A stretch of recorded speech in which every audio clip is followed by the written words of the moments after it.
Gas ధర 60 రూపాయలు, commercial పంటలో 115 రూపాయలని గ్యాస్ ధర పెంచుతూ కేంద్ర ప్రభుత్వం గత 4 రోజుల క్రితం నిర్ణయం తీసుకుంది. కేంద్రం నిర్ణయం తీసుకున్నటువంటి క్షణాల్లోనే ఈ పెంపు అమల్లోకి వచ్చింది.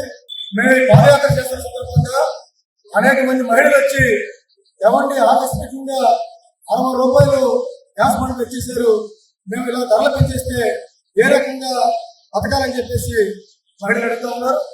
అలాగే చిరు వ్యాపారులు, చిన్న వృత్తులు చేసుకునేవారు మా వద్దకు వచ్చి కమర్షియల్ బండ్కి 115 రూపాయలు పెంచేశారు.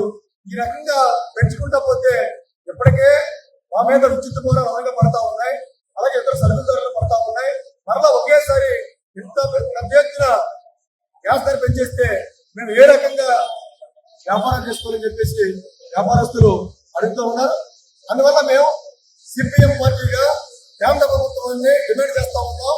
ఏదైతే 60 రూపాయలు 115 రూపాయలు గ్యాస్ ధర పెంచారో ఈ ధరల్ని తక్షణం ఉపసంహరించుకోవాలని చెప్పేసి మేము డిమాండ్ చేస్తా ఉన్నాం. దీనికి బాధ్యత కేంద్రంలో మోడీ ప్రభుత్వం కూడా వాయిస్ వహించాలి. ఎందుకంటే దుర్మార్గంగా అమెరికా, ఇజ్రాయెల్ కలిపి ఇరాన్ మీద దుర్మార్గమైనటువంటి దాడిని, యుద్ధాన్ని చేయడం వల్లే ఈ గ్యాస్ ధరలు పెరుగుతూ ఉన్నాయి. దీంట్లో మన మోడీ గారి పాత్ర ఏంటి, మన భారతదేశం పాత్ర ఏంటి? మరి అమెరికాకి వ్యతిరేకంగా ఈ యుద్ధాన్ని మేము వ్యతిరేకిస్తున్నాం, యుద్ధం ఆపాలని చెప్పేసి మోడీ గారు చెప్పగలిగారా? లేదు.